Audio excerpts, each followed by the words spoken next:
I'd like to introduce this event with a word about the Kogod lecturer and a word on our Kogod lecturer.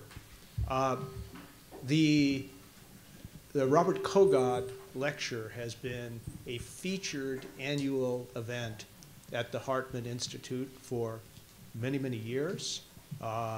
It reflects the extraordinary continuing generosity of Robert Kogod, who has been a major supporter of the Hartman Institute for many, many years. He hails from my neck of the woods in Washington, D.C., where he is a noted and prolific philanthropist, but he has clearly extended his activities globally, for which all of us who benefit from the Hartman Institute's activities are deeply grateful. Our Kogod lecturer this year is Shaul Magid from the University of Indiana. There is much that I could say about Shaul, but I don't want to take time away from his lecture, so I will simply say that he is one of the leading experts on the history of American Judaism and the Jewish community, as well as a master of the contemporary debates that are now roiling, shaping that community and helping to define its future. So with that, Shaul, over to you. Thank you. Thank you, Bill, and thank you, Miriam, also for inviting me to do this, and also for Yakir for being a part of it. In a sense, those of you who have come from kind of outside the seminar are kind of entering into the middle of a conversation, and some of the things I'm going to say, I think I will have stolen from some of the things people around the table have said in the last day and a half.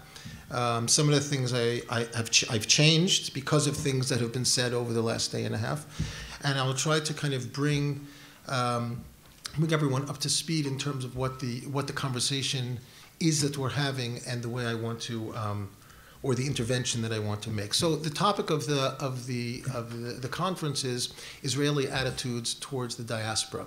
What I want to do today is actually something a little different, but I think will contribute to that larger conversation, and that is to offer a theorization of how American Jews understand the American diaspora, because it's difficult, I think, for Israelis to assess and conceptualize what they think about the diaspora. And when I say diaspora, I'm speaking specifically about the American diaspora. There are other diasporas, of course. It's very difficult for Israelis to think about how to think about the American Jewish diaspora without really understanding how American Jews over the course of the last 130 years have thought about the American Jewish diaspora. So this is really a kind of a theoretical intervention into trying to understand the notion of diaspora as home for American Jews. And it takes place over the period of time from 1885, the Pittsburgh Platform, which I'll explain in a moment, to 2015. And 2015 was the date of the publication of Judith Butler's Parting Ways, which aroused a lot of controversy, a provocative critique of Zionism, but I don't really want to read Butler as a critique of Zionism. I want to read Butler as a theorization of the diaspora. Not in that's to say, not in a negative sense, but in a positive sense. Of course, her theorizing the diaspora will be itself a critique of Zionism, but I think she's more interesting in her theorization of the American diaspora than she is as a critic of Zionism.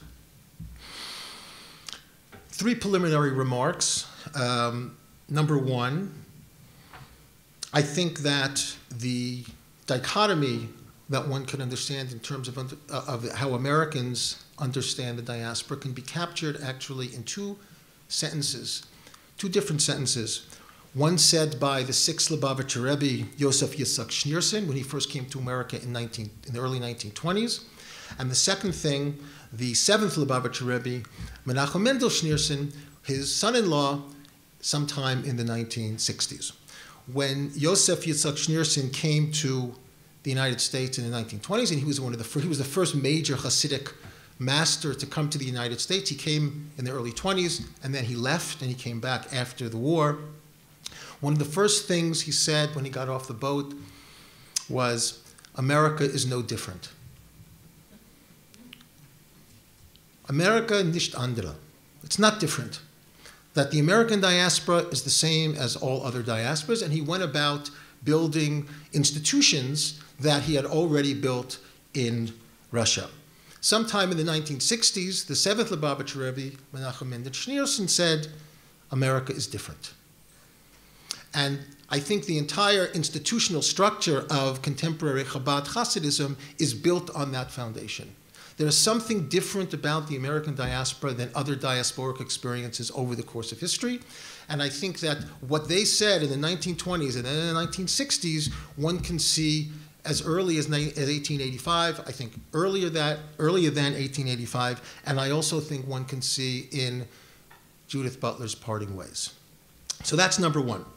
The second thing, in something more inine dayoma, something relevant to kind of the contemporary world, is I think that Israel and the American diaspora is at a very particular, a crucial and critical breach in a way. And that is the relationship between anti-Semitism and anti-Zionism, or anti-Semitism and anti-Israelism. And I think it's really manifest in a number of different ways. First of all, for some Israeli Jews, the mere reading of Judith Butler is considered to be transgressive. One can say the same thing about any Jew in America who has anything to do with Linda Sarsour. I was at a talk that she gave. It was actually a panel discussion that she gave at the New School.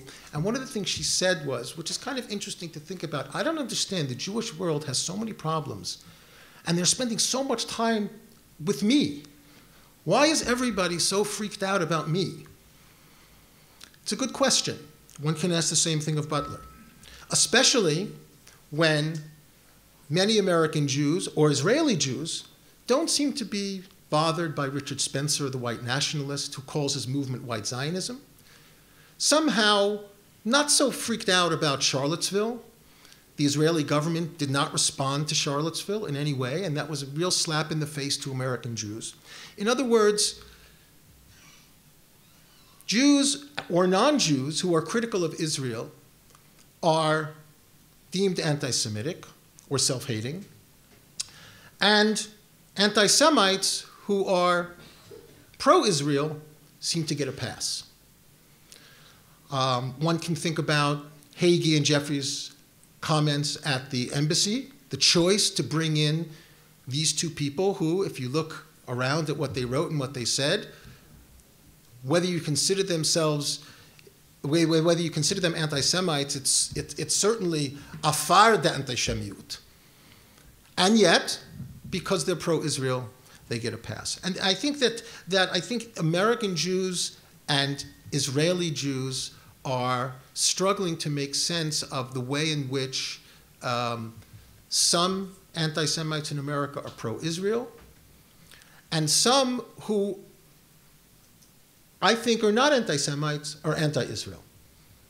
And I think that this is really the station that we're at, and I think this is a crucial moment of trying to understand the relationship between those two things.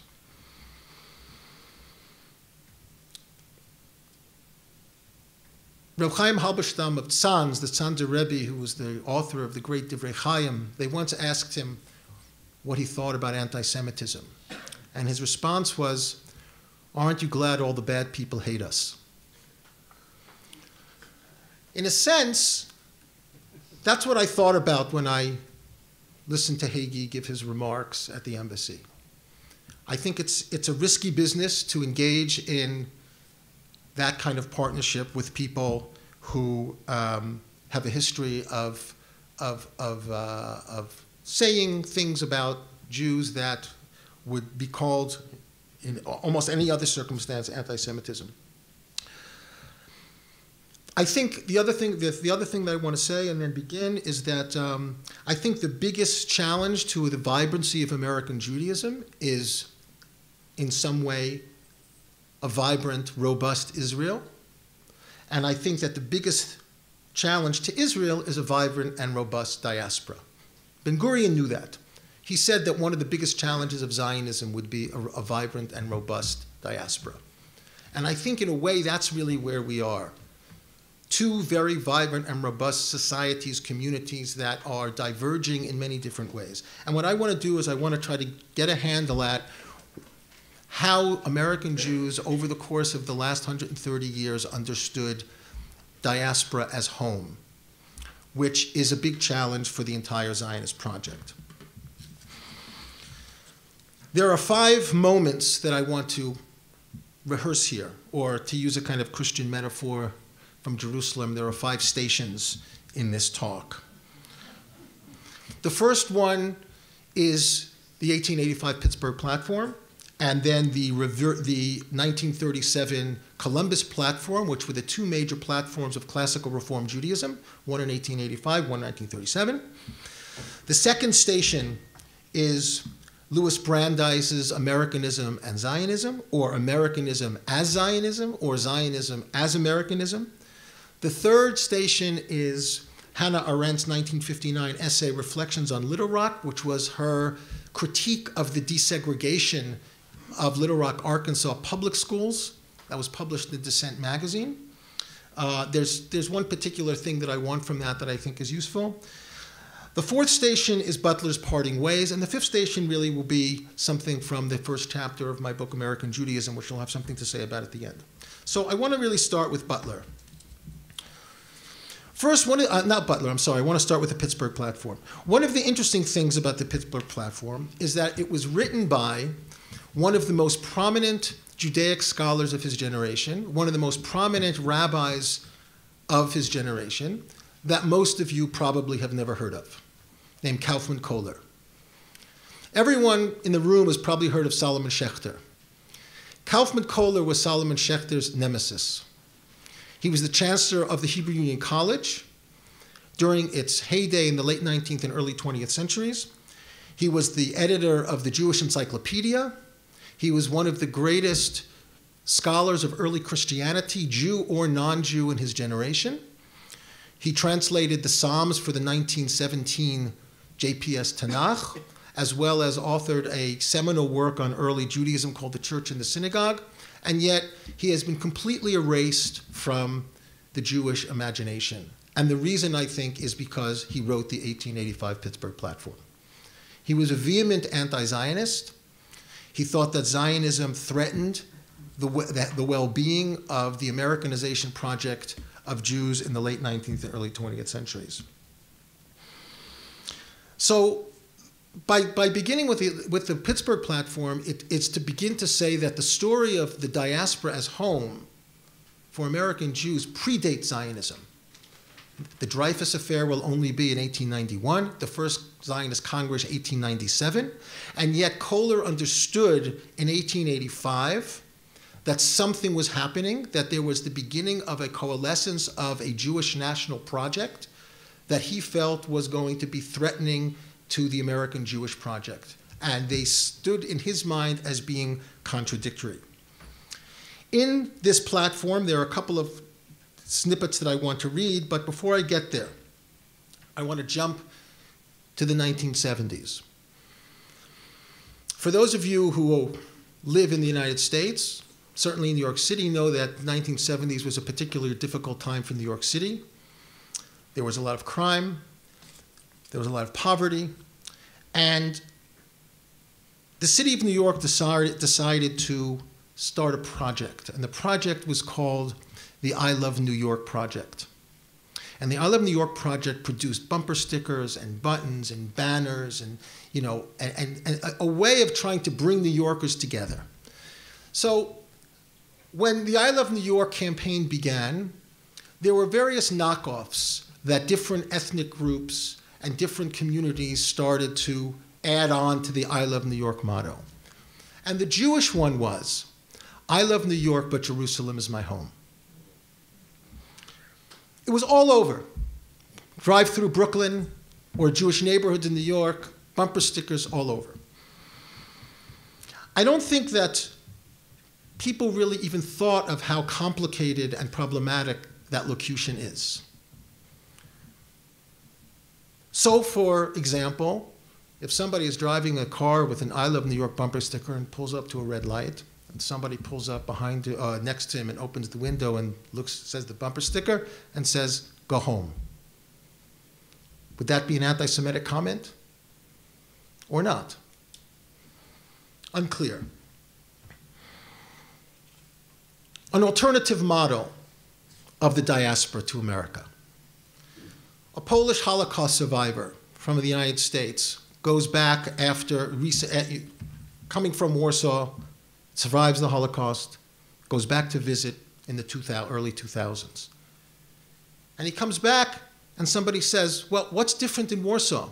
And he says, "It's not that different. When I was in Warsaw, the graffiti on the wall said, 'Jews go to Palestine.' And when I went to Warsaw last year, the graffiti on the wall said, 'Jews out of Palestine.'" That's not the American diaspora. The American diaspora is the one that says, "I love New York, but Jerusalem is home."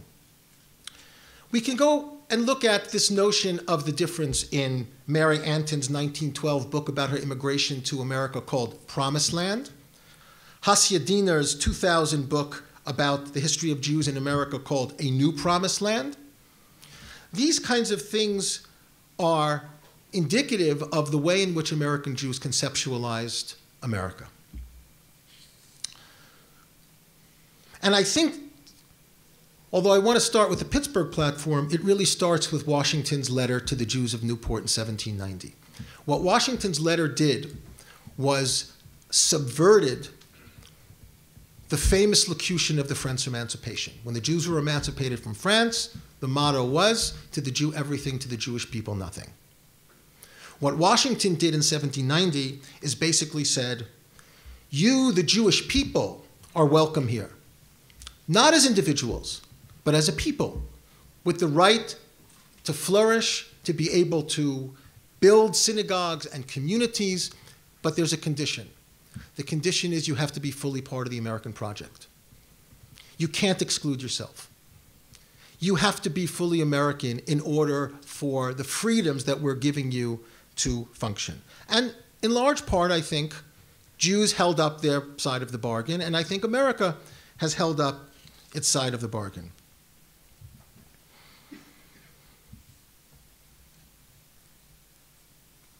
I want to go to the platform itself and read a couple of lines from it. For those of you that have the text, it's on the first page, the second to last paragraph. The platform reads, and this is Kohler's language, "We recognize in the Mosaic legislation a system of training the Jewish people for its mission during its national life in Palestine. And today, we accept as binding only the moral laws and maintain only such ceremonies as elevate and sanctify our lives, but reject all such that are not adapted to the views and habits of modern civilization." The next page, and this is the famous paragraph. "We recognize in the modern era of universal culture of heart and intellect the approaching of the realization of Israel's great messianic hope for the establishment of the kingdom of truth, justice, and peace among all men." And here's the line. "We consider ourselves no longer a nation, but a religious community, and therefore expect neither a return to Palestine, nor a sacrificial worship unto the sons of Aaron, nor the restoration of any laws concerning the Jewish state." Now, of course, there was no Jewish state yet, but Kohler saw it coming. And he realized that the threat of dual allegiance, if Jews were to adapt a position of Jewish nationalism, would undermine exactly what he envisioned was the covenant between Washington and the Jews in Newport in 1790. If we jump to 1937, to the Columbus Platform, we see that there's been a drastic change. Now, a lot happened between 1885 and 1937, obviously. First of all, the emergence of Zionism, and second of all, the beginning of the real unraveling of Europe. And so, in the fifth section of the Columbus Platform, we read as follows. "Judaism is the soul of which Israel is the body," and by Israel I don't think they mean this the nation state of Israel, I think they mean Klal Yisrael, Am Yisrael. Judaism is the soul of which Israel is the body, living in all parts of the world. Israel has been held together by the ties of a common history, and above all, the heritage of faith. Though we recognize in the group loyalty of Jews who have become estranged from our religious tradition a bond which still unites them with us, we maintain that it is by its religion and for its religion that the Jewish people has lived. This is maintaining the 1885 notion of religion as that which defines the Jew. The non-Jew who accepts our faith is welcome to a full member of the community. To the next sentence, in the rehabilitation of Palestine, the land hallowed by memories and hopes, we behold the promise of renewed life for many of our brethren. We affirm the obligation of all Jewry to aid in its upholding as a Jewish homeland by endeavoring to make it not only a haven for refuge of the oppressed, but also a center of Jewish culture and spiritual life. It's very important that it is a spiritual center and not the spiritual center. And I think this is an attempt to thread the needle between the 1885 Pittsburgh Platform and Achad Ha'am's essay, Israel as a Spiritual Center. I don't think that this would be considered to be a Zionist document, but it is certainly trying to massage the anti-Zionism of Kohler's 1885 comment. Throughout the age, it has been Israel's mission to witness to the divine in face of every form of paganism and materialism. We regard it as our historic task to cooperate with all men in the establishment of the kingdom of God, of universal brotherhood, justice, truth, and peace on earth. This is our messianic goal. That is not a return to Zion, but the establishment of peace and brotherhood on earth. Let's call it what Butler calls it, the Jewish value of equality and justice. This becomes, in a way, an attempt to ameliorate the anti-Zionism at a time when, obviously, the building of Palestine toward a Jewish state was becoming of great concern to the Jews of Europe and therefore great concern to the Jews of America. I want to take that and look at Louis Brandeis, who's considered to be the quintessential early American Zionist in some way, certainly the most popular, not necessarily the most educated in terms of Zionism or in terms of Judaism, but certainly a popular voice and a very proud voice for American Jews. There are two things that I want to look at. One is Brandeis's notion of Americanism and Zionism, and the second, his notion of Zionism and patriotism, both written in the teens of the 20th century. In that short excerpt on the third line, he writes, "My approach to Zionism was through Americanism. In time, practical experience and observation convinced me that Jews were, by reason of their traditions and their character, peculiarly fitted for the attainment of American ideals. Gradually, it became clear to me that to be good Americans, we must be better Jews, and to be better Jews, we must become Zionists." What I like to call this is a conditional Zionism. That is, it is a Zionism that is dependent upon the coherence between American liberal ideals and whatever ideals the Jewish state would have. And one could posit that for Brandeis, if that coherence does not exist, if Israel's ideals do not mirror American ideals, the way he understood them in the progressive period, that it would be Americanism and not Zionism that would survive. And I think that this really speaks to the essence of American Zionism in that formative period. It was conditional. It was not unconditional. That, of course, will change. What about multiple loyalties? What about dual allegiance? That was the argument that was made among the French before emancipation, and also was an argument that was raised when Zionism became popular in America in the 20s, or in the teens, actually. So in the next excerpt, he writes, "Let no American imagine that Zionism is inconsistent with patriotism, American patriotism. Multiple loyalties are objectionable only if they are inconsistent. Only if they are inconsistent. A man is a better citizen of the US for being a loyal citizen of the state, of his city, being loyal to his family. and to profession or trade, for being loyal to his college or his lodge, and so on and so on and so on. There is no inconsistency between loyalty to America and loyalty to Jewry. The Jewish spirit, the product of our religion and experiences, is essentially modern and essentially American. Now, what I want to draw out from this is that when Brandeis talks about Judaism, what he's talking about is classical Reform Judaism. It's the Judaism of the 1885 Pittsburgh Platform. It's the Judaism of universalism. It's the Judaism of brotherhood. It's the Judaism whose messianic goal is not a return to Zion, but to create a state or a polity that is in line with liberal, progressive ideals.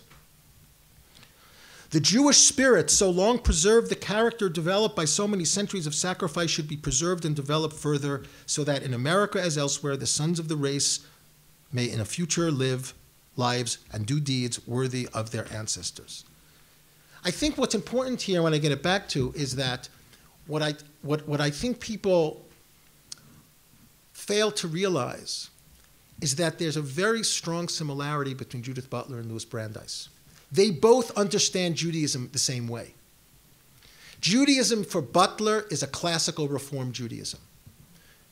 It's a Judaism that has really, in a sense, fallen out of fashion. And therefore, we don't really hear it as being somehow consistent with the American Jewish experience. But if you read the way Butler understands Jewish values, what she calls equality and justice, and you read Brandeis when he talks about what Judaism is, or you read the 1885 Platform, you see that they're really very consistent. So interestingly, whereas for Kohler, because Judaism was about equality and justice and universal peace, he couldn't be a Zionist. And for Brandeis, because Judaism was about equality and justice and universal peace, he could be a Zionist because he felt that that Judaism cohered with his Americanism. And for Butler, the Judaism of equality and justice and cohabitation makes it impossible for her to be a Zionist, given what the Zionist state has become in her eyes. The question I want to ask is Judith Butler's vision of the state, or I should say evaluation of the state, that much different than what Brandeis's evaluation of the state had he lived in 2015? Right? Just as a hypothetical. To move on to the next station, I want to talk about Arendt a little bit. This essay, of course, is not about the diaspora. And immediately, when I sent out the text for this, David, who's working on Arendt, quickly emailed and said, Shaul, why this essay? This is the most embarrassing essay that she ever wrote, right? And Michael, I was having dinner with last night, said, yes, actually, Commentary wouldn't even publish it. And then when Dissent published it, you see in the beginning, they had to put some kind of caveat, right? So can't we just forget this ever existed and go to the origins of totalitarianism or all of the other great essays that Arendt wrote? But there's something in this essay that I think is useful. Arendt made the argument that it was a mistake to stake the claim of civil rights on desegregation, on forced desegregation, I should say.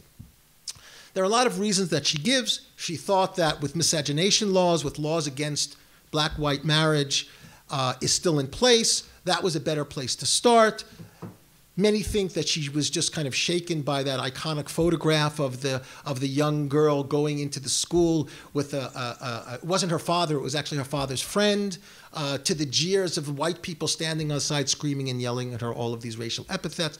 Whatever it is, what she does in this essay is that she introduces three categories that I think is worth thinking about in thinking about Zionism as home. The three categories are the private, the social, and the political. And the argument that Arendt makes here is that the private realm is founded on discrimination. The social realm has to permit discrimination. And it's only in the political realm where discrimination should be prohibited. What does she mean that the private realm is founded on discrimination? The private realm of the family. The parent and the child are not equal. The family structure is built by inequality, is structural inequality. The political realm is the realm where discrimination needs to be prohibited and to remain so in order for a democratic, tolerant society to survive, in order for there to be equality among all citizens. It's the social realm that is the complicated one for her. And she and people argued, Sidney Hook and others, that her mistake was thinking that public education was the social realm and not the political realm. But what's interesting for me is not whether she was mistaken about public education, but the way in which she understood the social realm as necessary for there to be an allowance of discrimination in order for the Jews to survive there, in order for any ethnic minority to survive. For example, I think it actually, well, she says as follows.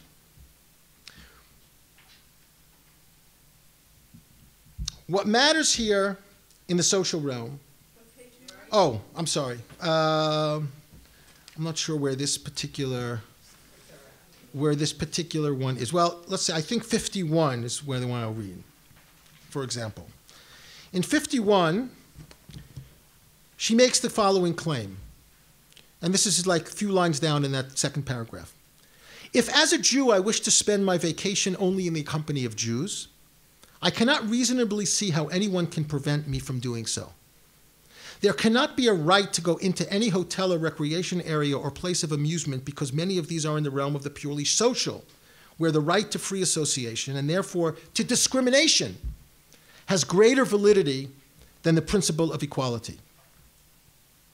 Now, of course, that would mandate that those excluded from that social realm would have equal goods and resources to vacation elsewhere, which, of course, is not often the case. But in principle, she said that should continue. On page 53, she writes, while the government has no right to interfere with the prejudices and discriminatory practices of society, it has not only the right, but the duty to make sure these practices are not legally enforced. In some way, I think she's hearkening back to the parvenu-pariah dichotomy that she talks about using Benjamin Disraeli and Bernard Lazare. That is, the way in which diaspora can function as home for Arendt, the Jew has to become a pariah within that society. A pariah who's living, that is a pariah as opposed to a parvenu, somebody who was able to maintain difference and distinction, and that would require a certain kind of discrimination, either to go to a Jewish summer camp or go to a Jewish bungalow colony, or to have any kind of association with Jews, as opposed to what she claimed was partly her critique of Marxism on the human condition. When the social realm forbids discrimination, you end up with the parvenu, you end up with Disraeli, you end up that when Jewish distinctiveness becomes illegal or prohibited, there's no way for Jews to survive in the diaspora, on her reading. So that what I want to suggest here for Arendt is that for Jews or for any minority to be able to feel at home in America and also maintain enough difference for that home not to be oppressive requires a social sphere where Jews can express their Jewishness however they choose in a way where that expression is protected by law, and also to feel comfortable enough in the political sphere by knowing discrimination against them or any other group in regards to matters of public policy is assured. That's the step that I want to make with Arendt. And I think, to some degree, America has provided that social sphere for the Jews and for other minorities. Of course, that discrimination still exists. You have quotas in colleges and elite colleges and all these kinds of ways in which the political discrimination filters into the social sphere.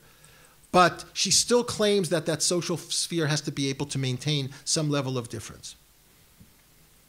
I want to turn now to Rav Moshe Feinstein, who was, in his generation, the great posek of American Orthodoxy. In the 1970s and early 1980s, Rav Moshe Feinstein wrote 3 tshuvot on Thanksgiving. Whether it was permissible for Jews to celebrate Thanksgiving.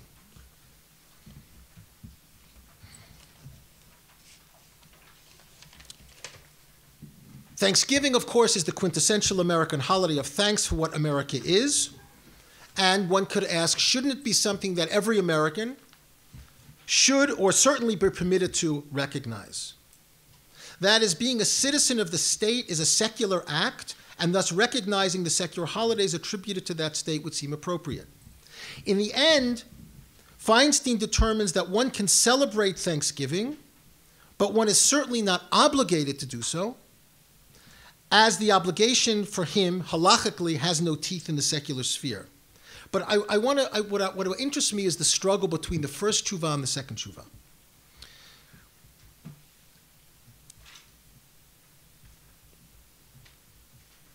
I think that Feinstein did acknowledge, although he never says so explicitly, that Jews have what to be thankful for in America. And if that is so, if the secular sphere enabled Jews to maintain their religious autonomy, which Feinstein, of course, was a beneficiary of, that Jews have what to be thankful for and they should be able to do it in some kind of ritual way. It's true that, as Norma Joseph wrote, Feinstein had a dark assessment of America because of its encouragement and assimilation and the loss of authentic leadership. But it's interesting because Feinstein was not a Zionist. For Feinstein, America was a failure not because it wasn't Zion. America was a failure because it wasn't Lithuania. Because he knew that the tolerance of America would never be able to cultivate the kind of learning that existed in the Lithuanian yeshivot. It wasn't for him America or Israel, it was America or Lithuania. And he knew, of course, that Lithuania is no longer a viable option. And if Lithuania was no longer a viable option for Feinstein, I think America was the second best. So in the beginning, the first tshuva, I'm not going to read through the tshuvot, but the texts are there. He says that it's asur to celebrate Thanksgiving. B'chukotehem lo telechu, from the verse, you cannot go in their ways, which is almost always referring to idolatrous practices. In fact, he says not only can't you have a celebratory turkey on Thanksgiving, you can't even be mikre, eat a turkey sandwich. Because maybe people will think that you're doing it l'shem Thanksgiving.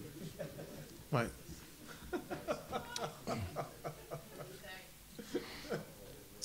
Then he begins to change a little bit. He says, truthfully, it is true that Bechukotehem is really about idolatry, and Thanksgiving is not really about idolatry. In fact, Thanksgiving is the secular holiday, it's the secular space. So it doesn't really work with Bechukotehem lo telechu. Instead, it's simply hevel v'shtut. Right? It's simply nonsense. We shouldn't do it because it's simply nonsense. It doesn't really have any meaning. It doesn't have any value. And then in the third tshuva, he does something very interesting. He retells the story of the pilgrims. And he says, actually, of Turkey, right, of the pilgrims, of Turkey. And he says, actually, it's not really hevel v'shtut. And not only that, I think he comes to recognize, I am able to do what I am able to do because I'm the beneficiary of the survival of those pilgrims. And therefore he says, okay, if you want to, you can do it. Whether he actually celebrates Thanksgiving or not, I don't know. Now, Saul Lieberman, for example, in a tshuva, says, you don't have to say tachan on the Thanksgiving. That's as far as he went. Right? Right. Rev Soloveitchik used to end shiur early to go have a Thanksgiving meal. So there you have the kind of three models of Feinstein, Lieberman, and Soloveitchik on this question. But it's interesting, what interests me here about Feinstein is the way in which, from within Orthodoxy, there was a grappling with this notion of Americanism, of home, of what does it mean, or is it right, or maybe obligatory for us to recognize the fact that America is different. In other words, that we are deeply Americans, and we need to celebrate and recognize that, even if it's in a secular way. I mean, maybe only if it's in a secular way, not in a religious way. Okay, so now we come to Butler. And this is where I think gets a little interesting. Butler is the most provocative and in some way the most challenging figure in this group. the last station of the cross, so to speak. Her book, Parting Ways, is indeed an intervention into Zionism to prevent a decidedly anti-Zionist position based on her understanding of nationalism, identity, and homogeneity. And homogeneity is really what's the operative category here. But my interests are not to debate Butler's rendering of Zionism, but to explore her notions of the diaspora as a mode of Jewish expression and a fulfillment in her mind, on her terms, of Judaism, and what that contributes to the larger discussion of diaspora's home. That is, what I want to do is to take Butler out of politics and to use her to discuss the question of identity in relationship to two different types of Jewish homes. A home where the Jew is the majority and a home where the Jew is the minority. And that, I think, is the challenge of the conference that we were talking about, whether actually Zionism can maintain the notion of two homes or two centers, one a minority and one a majority. Some years ago, it has to be already a decade ago, I was contemplating moving back to Israel, and I was talking to a friend who's a very well-known scholar of Jewish studies. I won't mention his name because I didn't ask him before whether he wanted me to, but he's a very prominent Judaic studies scholar. And when I told him I was thinking about moving to Israel, his response was, Shaul, why would you want to live in a place where everybody is Jewish? It was, of course, half joking, but only half. But his inversion of the Zionist motto was actually worthy of some reflection and in some way transitions into Butler's approach. In what way is living with the other, in what way is heterogeneity a Jewish value? So Butler writes as follows. See if I can find the page. Well, it's only... yes, it's on the first, really right under the asterisk line. One point, however, seems already clear. Equality, justice, cohabitation, and the critique of state violence can only remain Jewish values if they are not exclusively Jewish values. This means that the articulation of such values must negate the primacy and the exclusivity of the Jewish framework. It must undergo its own dispersion. That is, the dispersion of the Jewish value is the fulfillment of the Jewish value. The universalization of the Jewish value applied, not only in principle, is the fulfillment of the Jewish value. The point is not to stabilize the ontology of the Jew or Jewishness, but rather to understand the ethical implications of a relation to alterity that is irreversible and defining and without which we cannot make sense of the fundamental terms of equality and justice. There's the equality and justice. That is the quintessential Jewish value. That is where she and Brandeis, I think, agree. One might argue that the distinctive trait of Jewish identity is that it is interrupted by alterity, and that the relation to the Gentile defines not only its diasporic situation, but one of its most fundamental ethical relations. The reality to alterity becomes one predicate of being Jewish. And so, when my friend says, why would you want to live in a place where everyone is Jewish?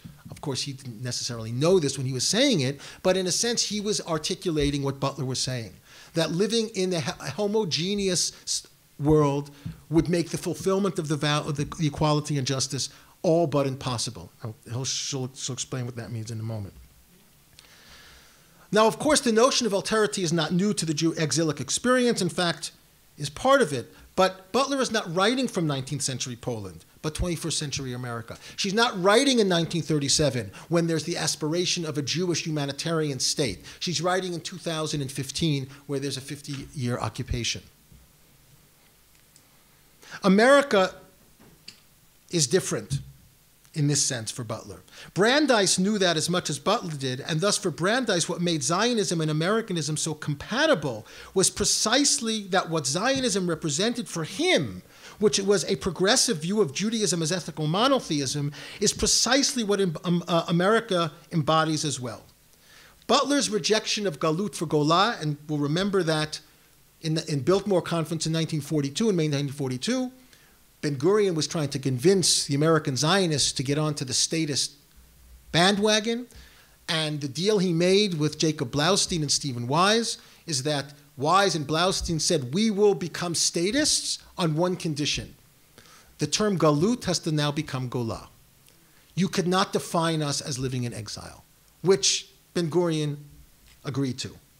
Whether he really continued to agree, whether he really agreed with it or not is a different question. For Butler and for Blaustein, galut held the potential for home, while Gola held the potential for home, while galut remained mired in displacement. That is, Jews who were not in Palestine or in Israel were not where they were supposed to be. Butler states it differently, and her distinctions are starker and heavier, and I'm quoting as follows. Within Zionist discourse, galut is considered a fallen realm, one that can be only rectified and restored through a return to the homeland. The diaspora functions differently for her, signifying a population and even a power that depends upon cohabitation with the non-Jew and eschews the Zionist linkage of nation to land. So more interesting to me than Butler's critique of Zionism, where, quote, everybody is Jewish. Now, of course, everybody is not Jewish, and that's actually the problem. There's that great line when, during the last election, when they were having a debate, all of the parties except for Herzog and Netanyahu, and all the people were yelling at each other, and at the end they all had their 30 seconds to be able to conclude, and everyone was trying to be, to reconcile, and Yair Lapid got up, he said, well, we disagree and we argue, but, at the end we're all Jews, and Ayman Oda said, Zot ha'ba'aya. Right? That is precisely the problem. So more interesting than Butler's critique of Zionism, where everybody is Jewish, not only in Arendt's private and even social realm, but in the political realm. For her, that is the way she frames diaspora. And here the American diaspora in particular, a home that enables alterity to function in a way to maximize equality and social justice, which she views as the core of Judaism, which Brandeis viewed as the core of Judaism, which Kaufman Kohler viewed as the core of Judaism, which Stephen Wise viewed as the core of Judaism. Here, too, I think Butler shares a vision of Judaism with Brandeis. Yet for Butler, it is not the similitude of Americanism and Zionism, but the alterity of cohabiting with others unlike yourself that enables equality and justice to fully emerge as a Jewish value that is also a universal value. And thus, it's only through cohabitation, it's only through living with the non-Jew that the fulfillment of Judaism is possible, on Butler's reading. But interestingly, she doesn't deny Jews as a nation or a people the way Kohler did. And certainly not as a religious community. But her notion of homogeneous collective experience is problematic in regarding to her notion of Jewishness or even Judaism.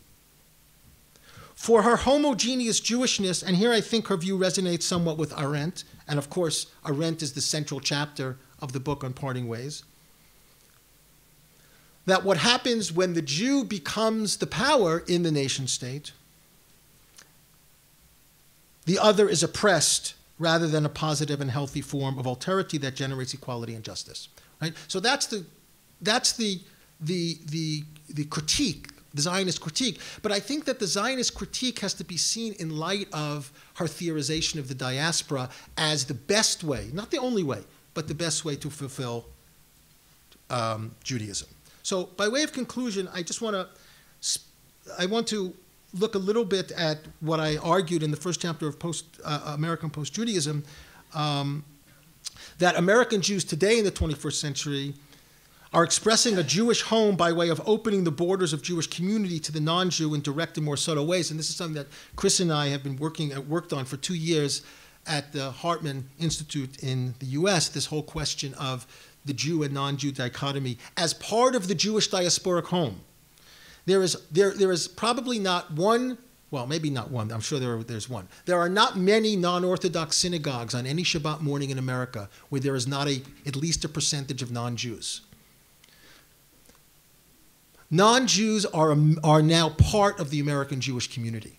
The American Jewish community is not a community that is made up exclusively of Jews anymore. And I'm not talking about converts, I'm talking about non-Jews. In the synagogue where I sometimes go in Bloomington, I would say a third to half of the people there are either converts or non-Jews on any given Shabbat morning. And I think that's pretty true in other parts of the Midwest and the Rocky States as well. Obviously, on the West Coast and the East Coast, it's different. Part of the irony in this moment is that as Orthodoxy continues to flourish in America, it's actually playing on a field much different than it was 60 years ago. American Jews feel at home enough that their Jewishness is a matter of choice, more and for longer than it was arguably been in the history of the diaspora. Belief, practice, culture, identity exist in a largely developmental and experimental stage that speaks to the comfort and confidence Jews in America have about themselves and the country where they are citizens. Even the flourishing of Orthodoxy is playing on this field. The question of the role of Israel remains strong and also debated. Yet even in its stronger suit, it's the country Israel is for American Jews, the country they choose not to live in. That is what Israel is. Because of the law of return, it's the country they choose not to live in. The question of the role of Israel remains strong in that way. However, the notion of home is one of a place that holds strong ties, but one that is distinct from the places where most American Jews live their lives, raise their children, stake their claim to Jews. One of the interesting things that I wanted to respond to something that Daniel spoke yesterday is that when Jews are confronted with Charlottesville, when they're confronted with anti-Semitism, the only answer that Zionism has is move to Israel. That's the only answer. They have no other answer. In a certain sense, anti-Semitism in America, ironically, is part of I wouldn't say it's part of the Zionist program, but it certainly proves Zionism right. And so it's not surprising that Netanyahu didn't respond to Charlottesville. I mean, he didn't respond for all kinds of political reasons. Zionism has no other solution. That was not true in Brandeis. That was not true in Stephen Wise. And of course, it's not true in Butler. And I don't think it was true with Arendt as well. What I tried to do this afternoon is visit a series of nodal points over the past 130 years where Jews in America struggled with what it means to call America home. This preceded Zionism in the State of Israel, and yet the 1884 platform is a response to what Zionism will become.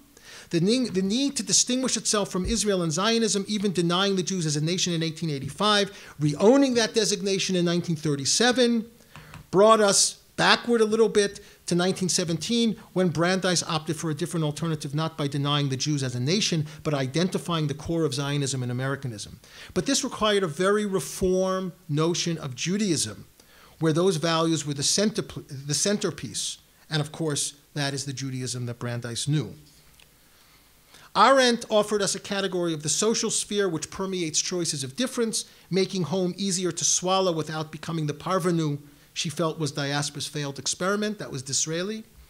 If the Jews had that social space in which to exercise their Jewishness separate from the larger population, that would serve the need Zionism provided without the need of a nation state. And this is really one of the questions I think that I'd like to throw out as something to talk about, whether American Jewry needs Zionism at all.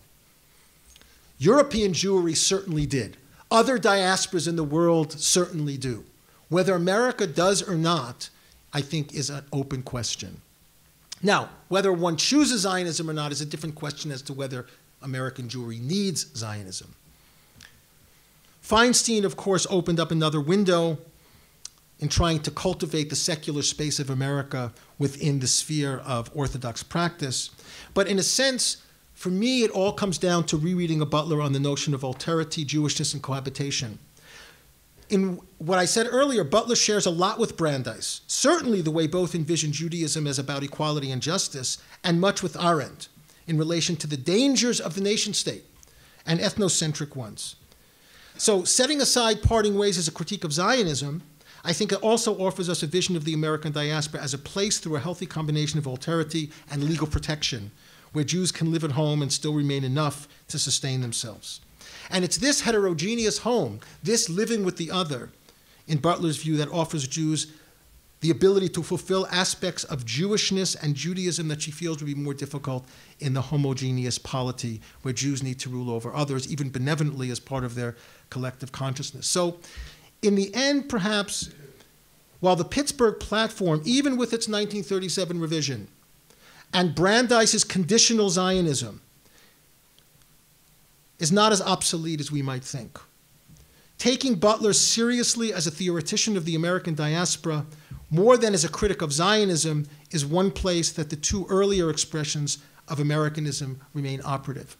So I think in terms of the question of the Israeli attitude toward the American diaspora, if one would accept my description here of the American diaspora as home and the ways in which Jews have struggled with it, I think it would present certain challenges to Israeli Zionists to be able to understand the viability and even necessity of that American project. Thank you.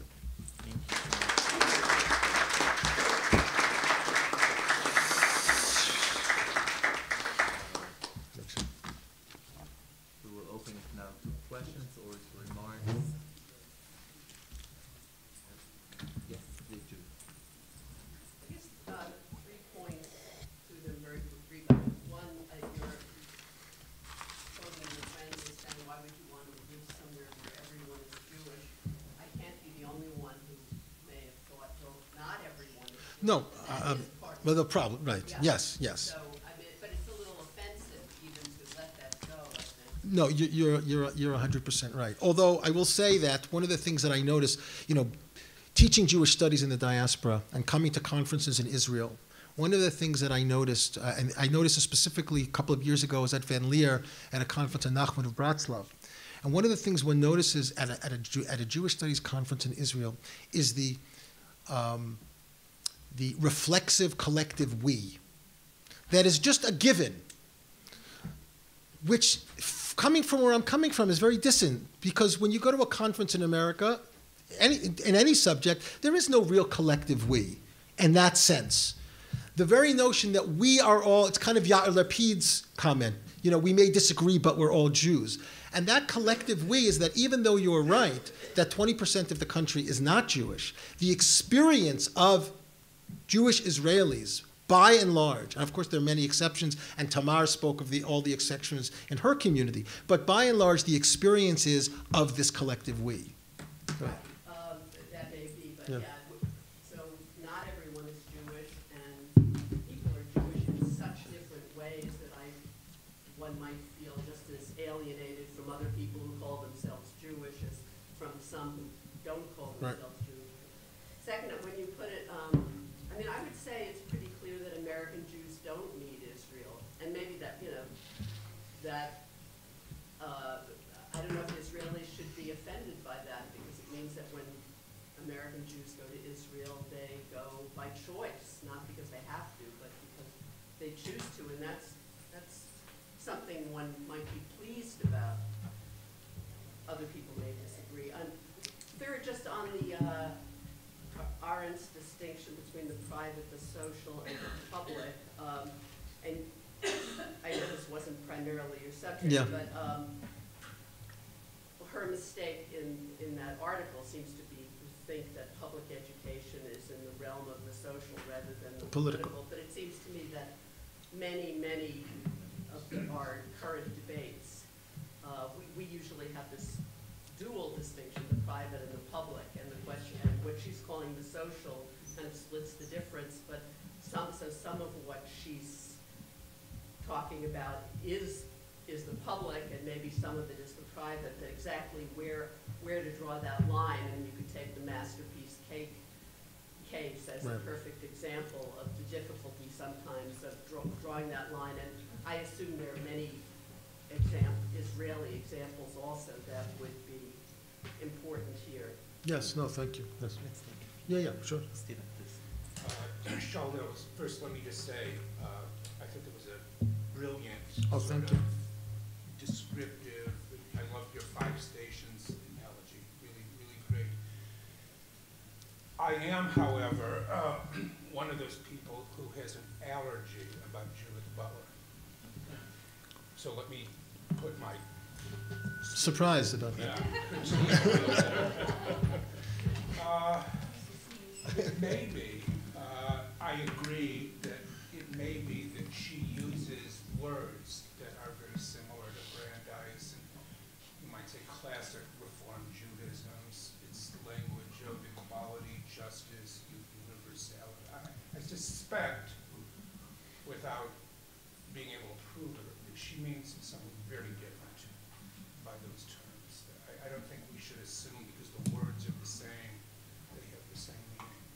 And it seems Brandeis's point was that being a good Zionist and being a good American were one and the same thing. Something, by the way, I've always instinctively believed myself. Whereas Butler's is a radical attack on Zionism.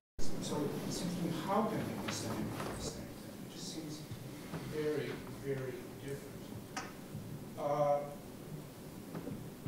She seems to be guilty of the thing, to me, since you mentioned, since Arendt is an important nodal point here, that she seems to be guilty of the same thing that Gershom Shalom accused Arendt of doing in one of his letters regarding the Eichmann book, when he said, the progressivism makes certain kinds of demands on Jews and Israel that no other state or no other people feel compelled to, hold themselves to you using a kind of double standard.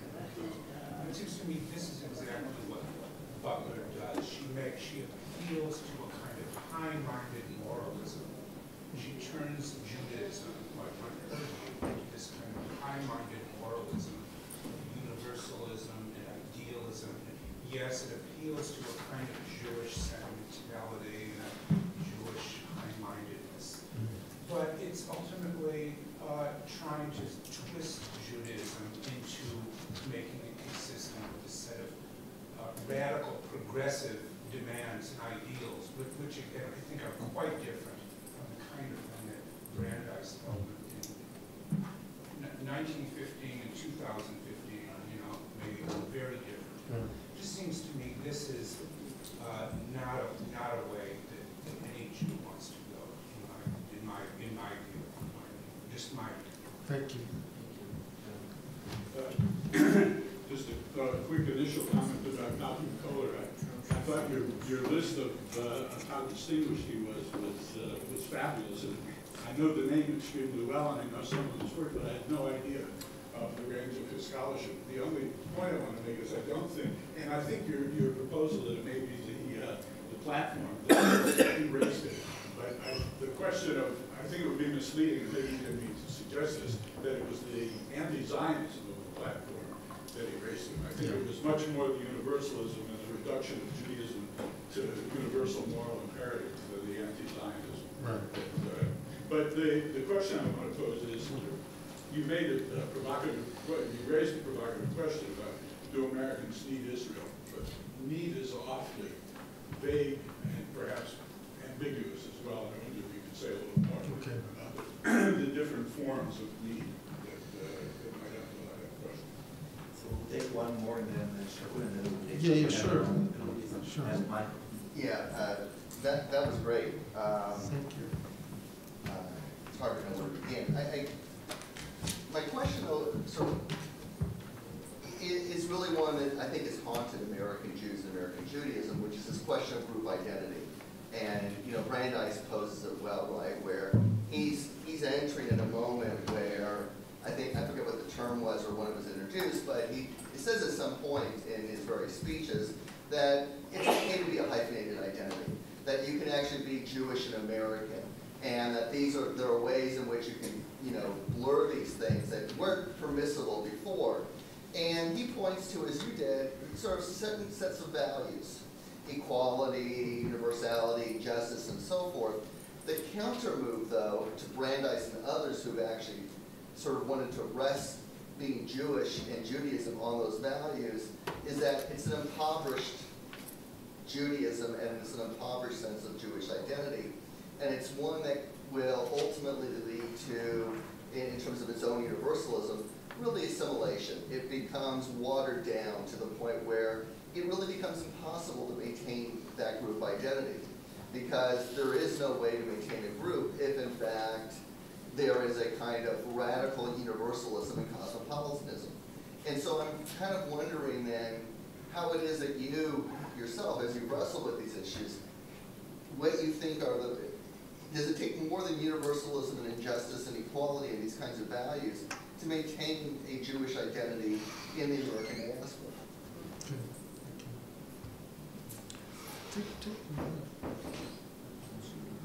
Okay, perfect. And so, Thank you. Lee? Yeah, two things. First, you make Butler sound like a kind of Judaized version of Hegel or of Kojève's Hegel, right? So according to the Kojèvian Hegel, Christianity implies the universal homogeneous state, which means that the perfection of Christianity involves the disappearance of Christianity in this universal homogeneous state. That sounds a lot like what Butler is doing with Judaism. Judaism, of course, posed a big problem for Hegel. In a way, Hegel ultimately thinks, of course, Judaism implies Christianity, therefore. The other thing I want to say, comment, was delighted by your treatment of Washington, since I'm working on Washington and the Jews myself. It seems to me that Washington actually had a kind of understanding of the United States.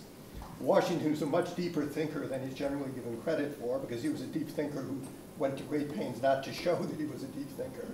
But that he really gets at this notion of a kind of what we would call Judeo-Christian civic religion that sort of splits the difference between Judaism and Christianity, which is why it is that Jews can be as full members of the American polity as Christians.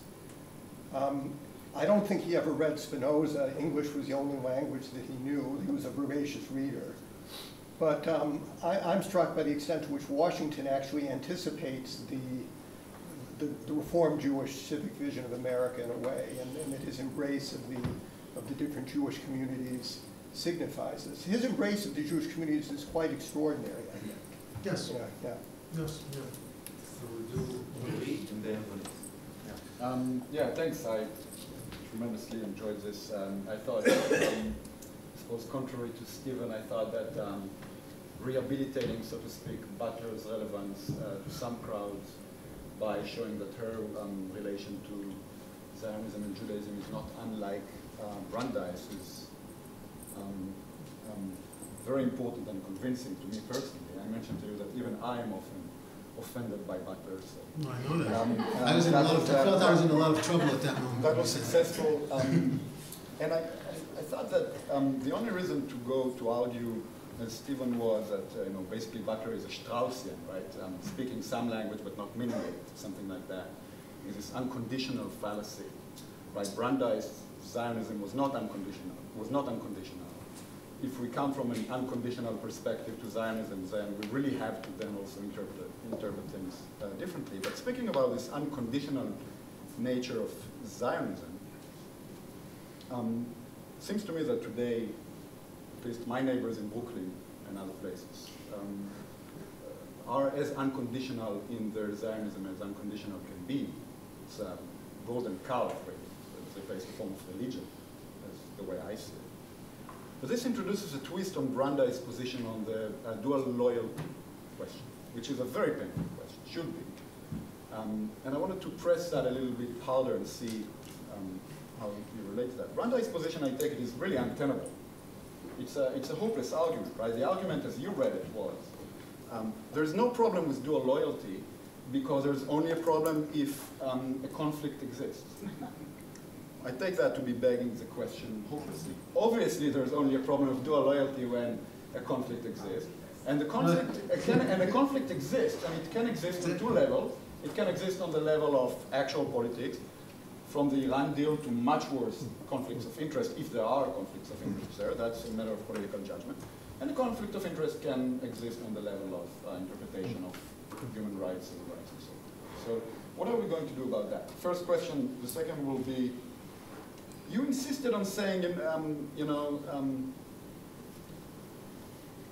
I'm speaking about Butler not on Zionism, but on the diaspora. I wonder about the distinction. Because we have to take a position here on whether Zionism is a diaspora in Palestine or not. Mm-hmm. And what are we committing ourselves to if we insist that here is not of the diaspora? What form of Zionism are we accepting? I think that many liberal Zionists from the get-go need to have a certain understanding of Zionism, which is, we are still in the diaspora, right? Because this shouldn't be considered as at least as a messianic project. I can think of some ways of answering that. For example, there is Jewish sovereignty here. Yeah. But diaspora still has to be. I'll stop there. Okay. So thank you, Shaul. It was very interesting. I must admit that I, as a feminist, I have no allergy to Butler. However, I must admit that here I see a contradiction between her philosophy and what she says here on Judaism and Zionism. Well, she has taught us that there is no pre-discourse reality. Yes. Right. She is the most anti-essentialist scholar that at least I know. So since when Judaism has a nature? So that is the first question. And if to add to this, since when Judaism is about equality? I mean, Judaism in the texts and in reality, there's no equality between men and women. There's no equality between Jews and Gentiles. So I really wonder about this nature of Judaism that she's describing here, which is against her own philosophy. Thank you. Well, these were great questions. I'm going to try to go backward and hopefully get to most of the points. First, I think that in a way, in my reading of Butler's Parting Ways, that might be the best critique. That she does come out as somewhat of an essentialist when she talks about Judaism. I don't know if she even realizes how much that she's actually undermining her own gender trouble work, right? And also, I think that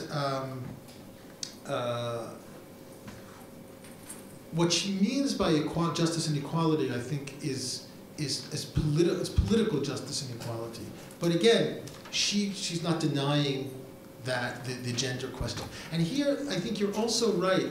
I think she has a very, very, I wouldn't say superficial, I would say a very particular view of Judaism. That is quite similar to Brandeis. Now, again, what she says, the Straussian point, or something that Steve said, is notwithstanding, I think that Brandeis understood Judaism as a religion of universal justice, equality, and brotherhood. That was the Reform Judaism that he grew up with in Louisville, Kentucky, right? So that in a certain way, ironically, that was the Judaism that in 1885 made Zionism impossible, and that is the Judaism for Brandeis which makes Zionism possible. And then that's the Judaism in 2015 for Butler that makes Zionism impossible again. But in a way, they're all wrong, because we know that Judaism is not just about justice and equality, right? Not between men and women, not between Jew and non-Jew, not between, in many cases, right? So I think in a way, we have to accept a particular kind of view of Judaism in order to be able to evaluate them and not simply discount them because they have a view of Judaism that is not all Quran. To Omri, and it goes back to Steve a little bit, I think that you're actually right about the cohabitation. And when I was listening to Tamar last night, she was talking about a vision of Israel that is actually quite Butlerian, right? It was about cohabitation. Not simply there are non-Jews over there, but that the non-Jew has to become part of my prayer community. The non-Jew has to become part of my educational community. I think there's a way in which, if Zionism can fulfill Tamar's vision, I think Butler's critique is weakened. And she ignores Buber deliberately, right? So in the book, she basically has nothing to say about Buber, who was a Zionist, and had that vision of Zionism. Yeah, but she's actually, I was at a conference with her where somebody made that critique, and she admitted that she actually has to go back, and she's writing on Buber now. So I think she acknowledges that. Also on the point of the fallacy of both Butler and Brandeis, I think that and maybe it's my reading of Butler and it's not Butler. I mean, I don't know. But in any event, I think Butler fails the same way I think Zionism fails, because Butler is the mirror image of Shlilat HaGolah. For her, it's Shlilat HaTzionut, right? And in a certain way, it becomes the same thing, because Shlilat HaGolah arguably stands at the very center of Zionism, and some of the things that we've been discussing today in terms of two centers, or yesterday, today, is that if the vision of Zionism cannot think itself out of Shlilat HaGolah, it ultimately can never make peace with the American diaspora. And I think she's guilty of that in a way, because she claims that Zionism will always result in the colonial control of the other. So it becomes a kind of Shlilat HaTzionut. In terms of the Brandeis point, I think you're right too, and you see this. I mean, Ayman was talking about the Israel Lobby book, and I think you see this when you hear Republicans and Democrats stand up at the AIPAC conference or stand up in Congress and say there is no light between America and Israel. The very notion of no light is precisely the fallacy that Brandeis makes. So when you ask somebody who makes that claim, and this is the critical argument of the Walt Mersheimer book, is that it's built, that the very notion of radical consistency is built on a fallacy. No two nation states can ever always be consistent by definition. There has to be a moment in time, at least in theory, where one nation state is going to come to be at odds with another nation state. So if you're building the American-Israel relationship on this notion of no light, you're building it on a fallacy. And therefore, for Walter Mersheimer, America is actually acting when it's acting according to Israeli policies. It's very often acting against its own self-interest. To Cliff's point about Hegel, it's an interesting one. I mean, she is a close reader of Hegel, and I think in a certain sense she is doing something very similar to Judaism that Hegel is doing to Christianity to some degree. I also think the Judeo-Christian point is very interesting, because the history of the Judeo-Christian tradition is fascinating because of the way in which, in some way today, it's much more receptive among Israelis than it is among American Jews. American Jews feel very uncomfortable with the Judeo-Christian tradition. Arthur Cohen's article, The Myth of the Judeo-Christian Tradition, back in 1969, made that claim that the Judeo-Christian tradition really means the swallowing up of Judaism into Christianity. What the Judeo-Christian tradition means for Israelis is Christian evangelical support of Israel. Right. So in a way, they're willing to buy into a very problematic category as a diaspora category because it serves their political needs. To Michael's point, I do think that the assimilation argument is a legitimate one, and this is something that I wrote about last week in a short piece on Philip Roth, because I think for Philip Roth, assimilation was a kind of Jewishness, because ultimately in Philip Roth's work, as much as the Jew assimilates, they're still the Jew. Right? That becomes almost the religion of the Jew for Roth, is this notion of assimilation in all its various forms.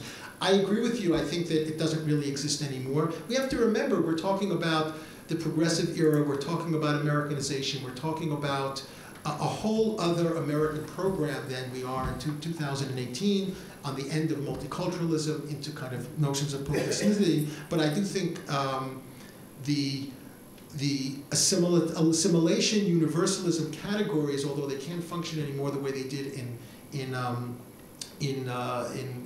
Brandeis's vision, can be re-theorized in a different way in the present. There was something else I wanted to say about that, but yeah, the other thing, I think we also have to remember 1885 is a very interesting year, right? The mass immigration of Jews from Eastern Europe begins in 1880. So that in a sense, the reform assimilatory project is really about to collapse because of the hundreds of thousands of Eastern European Jews who are making their way to the American shores by 1920, from 1880 to 1923 to the Johnson-Reed Act. So in a sense, it's almost interesting that maybe Kohler was doing this because he also saw this is changing very, very quickly. And we're not going to be able to maintain ourselves unless we come out with a very concrete program that eventually would collapse. And this, in a sense, goes to your point, Jonathan. I think that if you read the letters between Schechter and Solomon Schechter and a number of other early reformers, particularly a guy by the name of Heller, I can't remember his first name, I'll remember it in a moment, who was from New Orleans. Kohler and Schechter hated each other. not because of Zion, even though Schechter was a Zionist, they hated each other because of what you said. They hated each other because of Kohler's vision of Judaism. And in a way, I think you're right that that vision could not sustain the Eastern European influx, whereas Schechter, coming from Poland, understood Eastern European Jews, even though he may have been a reformer in his own way, he understood them better. Interestingly, Kohler was a student of Shimshon Raphael Hirsch, right? So he has a whole Orthodox upbringing and does his doctorate in Germany, and then comes back and becomes a kind of radical reformer in America. So in a way, he adopts his anti-Zionism from Hirschian anti-Zionism to some degree. Yeah, thank you. We'll continue now to the second. And we'll start with Meir and then Christine. Thank you very much. I think that during the last 2 days, we shared this discussion as an inter-Jewish conversation. But I think this is the time, following the beginning of the presentation, to look at it from broader perspective. Broader perspective. There is a worldwide attack on liberal values. And we have to look at what we are concerned about, in this context. We experience this attack here, and you experience this attack in your home. We experience this war, let's say, Israeli policy toward the minorities, toward the conflict, toward refugees.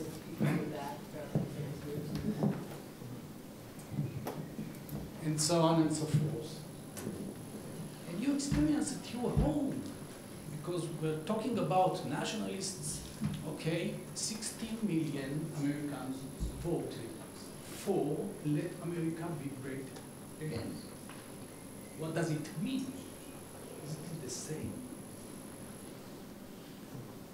So, looking from this point of view, there are two, let's say, two insights that I want to bring here. One is probably the title of the conference is not accurate enough. Because what we are all concerned about is Israeli attitudes toward liberal Jews who live overseas.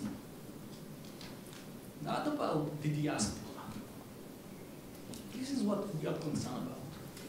And the good news is, by the way, that Israel, we can say, attitude to liberal Israelis is not so much far from his Israel attitude toward liberal Jews around the world. A good point. Okay?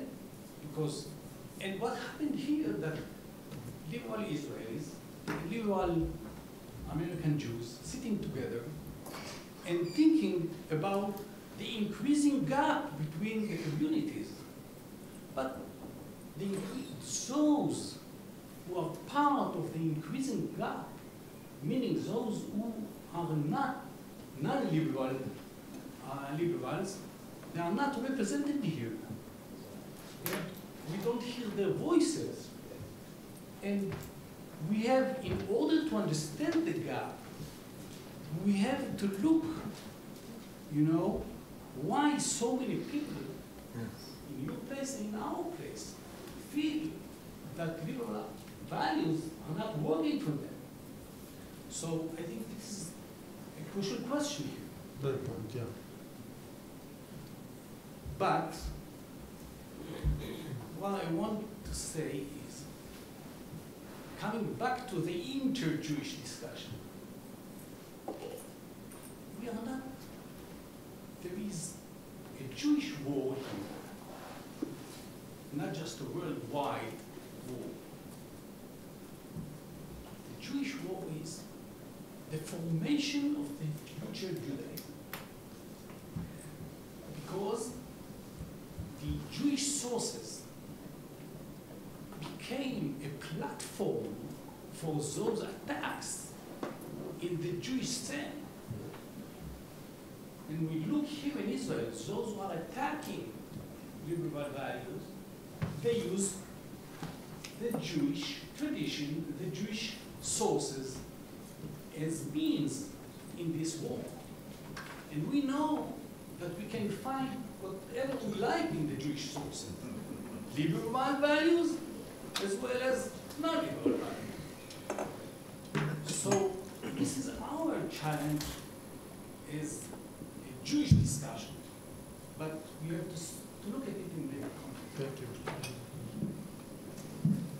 So I hope I have something new to offer because the mayor touched on many of the things I would want to say. I guess I don't know Butler well enough to have either an allergy or to embrace her, so I'm a neutral, what I know about Butler is what I've read and what I've heard from you.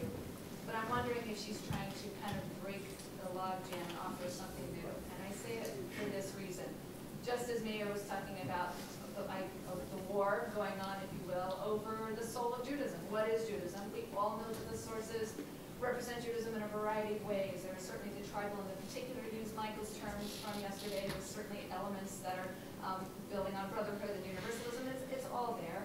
What you've shown us is the way people have invented Judaism or invented Zionism, one of the two. They either invent them in ways that help them bring them together, and Americanism too, so that they have various constellations of the alliances or identities among these things. So the Pittsburgh Platform, if Judaism is tribalism, well then it's inconsistent with Americanism, and then they can't be together.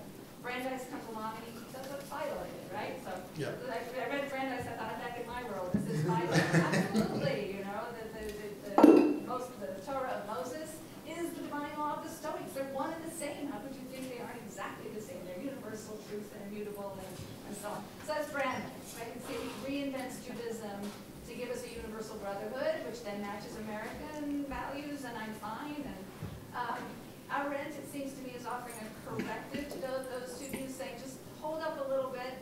You're all very frightened of tribalism or particularism. I think there's room in life for particularism. We can disagree on whether she's right or wrong, but I think that's what she's doing. She's offering that corrective. You're going crazy with this sort of, Judaism is universal brotherhood, Zionism is. So she's offering that corrective. It's going to ruffle the feathers of those who want to see Judaism as aligned entirely with universalism. And so when I came to the Butler reading, and you can tell me if this is completely wrong, I felt that she was just breaking that dichotomy, the one that was so helpful in Michael's work, the tribalism and the cosmopolitanism, or the particularism, right. That she's breaking that dichotomy and offering a different category for thinking about these issues. Beyond universal and particular, beyond tribal and cosmopolitanism, there's the historical condition. Maybe this is why I don't think it's so much essentialism. I think she's actually just pointing to a historic point. The historical condition of Jewish life has been one of diaspora, and it doesn't have to be a broken state. It can be a ground for ethics. Because diaspora, again, not literally geographically, but as a state of mind, perhaps. Diaspora, and this is Boyarin's word, right? A traveling homeland, the Babylonian homeland is diaspora. Diaspora is the condition of recognizing the other, right, of heterogeneity, alterity. And therefore, it's a ground for ethic. Let's escape the stalemate, right? Because in the battle over Judaism, the two sides have divided the spoils, each to its own detriment. One grabbing tribalism and totalizing it as the narrative of Judaism, and therefore Zionism, spot on. The other, taking universalism and totalizing that as Judaism with various results for their Zionism, depending on how they define their Zionism. Each isolates one element, makes totalizing claims about it, rather than keeping them in dynamic engagement. And I don't think it's intrinsic to geography. We find people in this country doing one.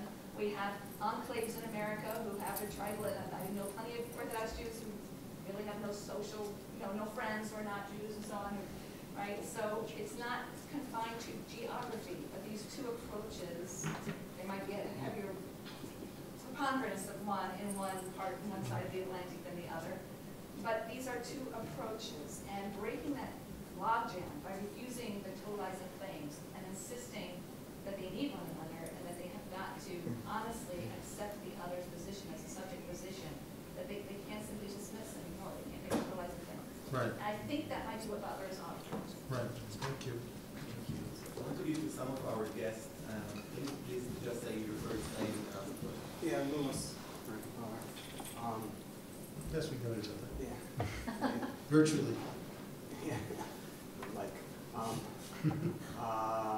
So I think that, first of all, I'd like to say that you started off talking about, like, you know, the sort of the anti-Israel, pro-Israel thing with the discussion about Linda, why are all the Jews worried about Linda? I don't think there's any anti-Israel, pro-Israel anymore, because there's no such thing as Israel, at least in terms of the discourse, the discussion that goes about. It's like, if you're anti-Israel, you're really talking about anti-occupation. If you're pro-Israel, you're really talking about pro-occupation, in the way that the occupation has sort of subsumed what it is that Israel has or has become, and then the whole you know, measurement, you know, litmus test about, you know, where are you on Israel is where are you on the occupation.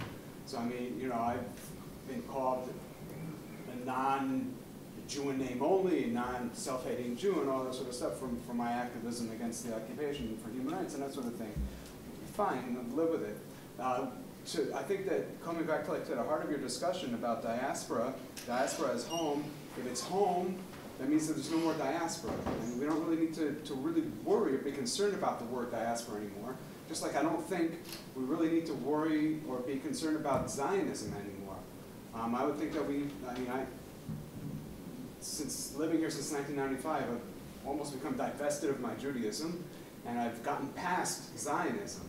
You know, I'm not like an anti-Zionist, I'm not a post-Zionist, I'm a past Zionist. It's like, it's not, we don't need to talk about it anymore. It's not the critical question. The critical question, I think, is the occupation. Where or who are Jews in Israel, in America, in Australia, or anywhere, what are they going to do to stop the occupation and stop the slide of Israel, current Israel, Netanyahu Israel, into a real fascism? I mean, you know, we see our shirts are going to say, you know, it's going to be too late, that Leibovich was right, Leibovich Tzedek. I don't know, I think that Butler has probably done the greatest service to Judaism since Kohler. Right. But please come much closer and yeah, let's take the mic. We want to. I think I can talk loudly. The question is, I'm not sure everyone can really hear. Okay. So if you can come please closer to the table. Thank you so much. I'm not sure my questions were. There's a microphone. It's okay. This is appropriate because I actually wanted to tag on to something that Stephen had started talking about. And this is with, I think that you can do better than Butler for what it is that you want to do. Shaul Magid has a really interesting critique of Butler, which should sit quite well with the feminists at the table. And it's about this feeling uncomfortable with the idea. I mean, there was this, sorry, in the article, I'll just find the word. Please bring the microphone closer. Yeah, the concept of cohabitation in Butler is one that Ben-Habib picks up on. And it actually, she finds that it distinguishes Butler from this Brandeisian vision and from, I guess, also Washington, the Jews as Jews, and what it means to be a group. And actually, Ben-Habib goes back to Arendt in order to critique Butler. And to this idea of hyphenated identity, which actually gets lost in the cohabitation to just a universalism and doesn't acknowledge group identity. And for me, that was a bit, for Butler was actually suggesting her book is about Israel, right? It's about Zionism. So if there could be a just Zionism in this situation, or even a just state, here it would be an America. There's an America which is understood in this way as cohabitation, which doesn't seem to pay as much respect also to group identity, at least in that critique. So. Okay, thank you. We have one more guest. Please come closer and to the mic. Yeah. And if you can say please your first name. Sure. Hi there. My name is Judith. Hi. I'm actually writing a PhD currently on Butler and Arendt. Oh, great. For instance, I'm very glad my worst nightmare. And he wants to ask you to be on his committee. That's the whole question. Thank you. I want to say first and foremost that anyone who includes a Rav Moshe Tshuva in a talk on Jewish politics is, I think, doing things right. Just an important voice in the discussion. I wanted to ask a question about your reading of Butler as a theorist of the diaspora. rather than as something like a postmodern Jewish theologian.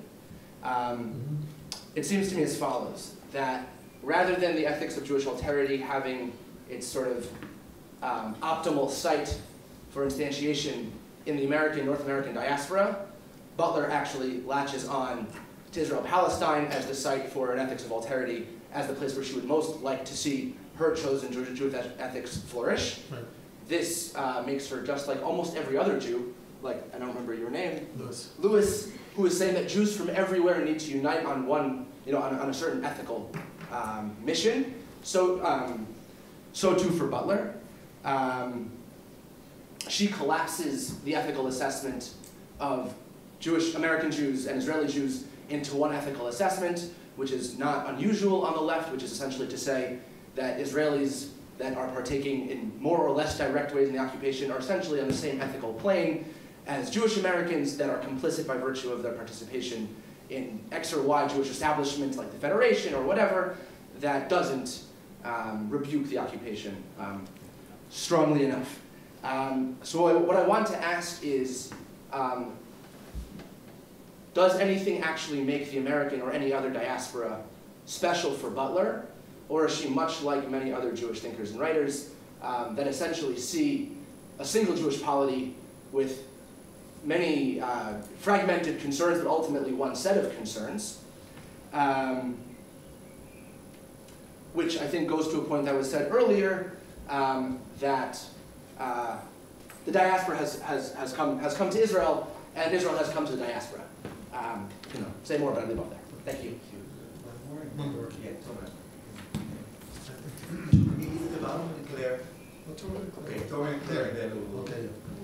I have a short comment about the question, does American Jewry need Zionism?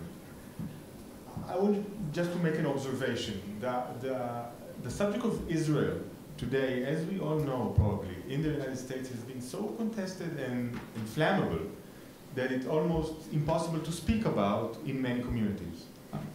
I hope I'm not mistaken. For a subject to be that stressful, it has to touch upon, in my opinion, some element of the community's, the individual's identity.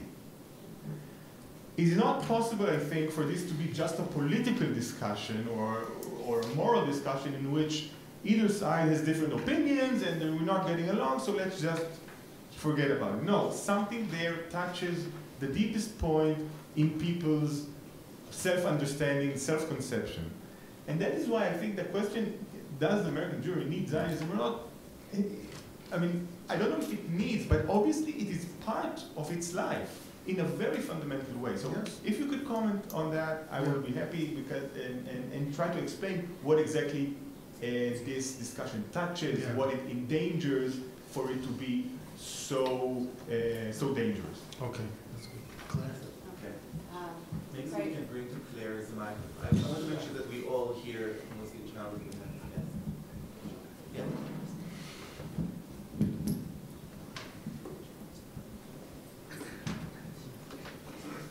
Thank you, and thank you for the talk, Shaul. I want to quibble with your presentation of Brandeis. Okay. Because I think that there's something else going on in his Zionism and in the essay that you excerpted, and also even in his sense of what it means to be Jewish. Because even if the little Judaism that he got when he was growing up was a Reform Judaism, he becomes interested in Jewish affairs because of the immigrants from Eastern Europe and because of his work as a labor lawyer and basically taking care of poor Jews. And I think that part of the attraction of Zionism is that it's going to create a place for the other poor Jews of Europe to go so that they won't be a problem for American Jews. The doors are not closed to America yet at the time of this essay, but they are going to close, and those Jews are going to have to go somewhere else. And so I think that's one piece of it, that he's a Zionist in part because we could call it peoplehood eventually, but out of a sense of responsibility for poor European Jews. The second piece of that essay, though, that I think you're not accounting for is that he thinks that Jews will be better Americans when they can have a place that they're from in the same way that Irish Americans have a relationship to Ireland. They specifically don't want to go there, but they are from there, and that Zionism is going to provide American Jews with a place to be from that they can be a member of, in the same way that Irish Americans are members of this larger Irish people.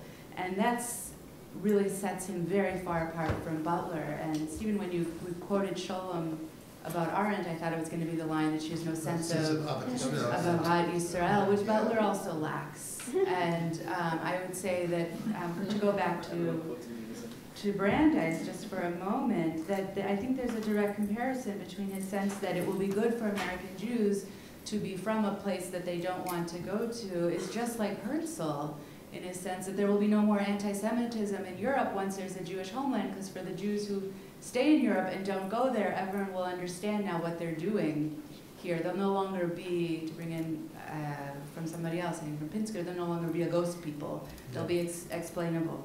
And I want to just, I'm trying to resist it, but just on Butler and the feminism piece, I don't think we can read Butler as just being about gender trouble and where it's all discourse, because there's also bodies that matter, where she sort of faces up to the fact it's not all discourse. And I think that part of what she's doing in the Parting of the Ways is saying, you know, it's her coming out as a Jew, but as though she's saying, because I'm a Jew in body, whatever that means, I have something to say in the Jewish discourse, which will then create what it is to be Jewish, even though it's ultimately to some degree grounded in her genealogy and her biology. Right. Okay. So thank you. I'm going to go back to Mayor, just so I don't forget. Just on since Claire's writing about Philip Roth, and I want to respond with a line from the Counterlife. So. On this question of home and coming home, and Daniel was talking a lot about coming home and that kind of thing. And in 1974, Meir Kahana wrote a book called Time to Go Home, right? This whole notion of home. In the Counterlife, Nathan Zuckerman, the Philip Roth character, has a brother who becomes a Baal Tshuva and then lives in a settlement.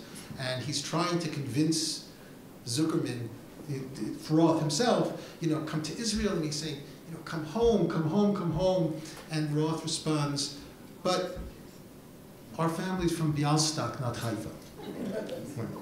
And in a certain sense, there is this notion when, there's a reflexivity of Israel is home and Israel is home, but for many American Jews, and this is very true of the Haredim, even those that choose to live in Eretz Yisrael, it's not home, right? Home is Babov, right? Home is Budapest.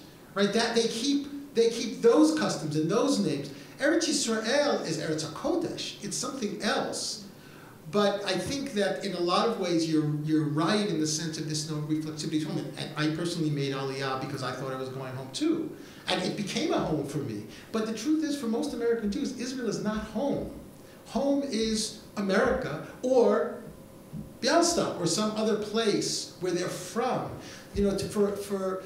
For American Jews, for Israel to be home, they have to go back into a long, mythic, romantic past of thousands of years that they really have no connection to. Okay, but back to me. I think you're absolutely right. I think the war here is about the future of Judaism, nothing less than that. And I think as a result of that, the stakes are very, very high. And I think, I would say that for many, and Butler may not be a part of this, but for many progressive, committed, liberal Jews in America, when you present Zionism as the standard of what it is to be a Jew in good standing, right? When you throw down that gauntlet, it becomes a zero-sum game, and they are going to then develop their Judaism separate from Zionism and separate from Israel. So I understand the political inclination to force that onto the American Jewish community, but I think that the American Jewish community, especially the progressive community, because I don't think the Pew poll was really indicative. The American Jewish community experienced its own kind of renaissance in all kinds of interesting ways, and I think that to make Zionism the standard is a tragic mistake, because it really is forcing those people to have to make a choice, which they don't necessarily have to make if that was considered to be an option as opposed to a standard. But you are actually right, and I think the liberal diaspora Jews are no different than the liberal Israeli Jews, and very often you hear from the progressive community when we get beat up from the right for criticizing Israel, and then we begin to stop to criticize Israel, we get beat up from the liberal left in Israel to say, why aren't you helping us? You're abandoning us here, right? We're in this ship that's sinking, and you're quiet. So in a certain sense, it's a kadarka v'lo kadarka situation, right? I think the liberal Jewish community is in a situation where they get it from one side or they get it from the other side. I don't know what the solution is, but I think that I think the stakes are that high. So I totally agree with you.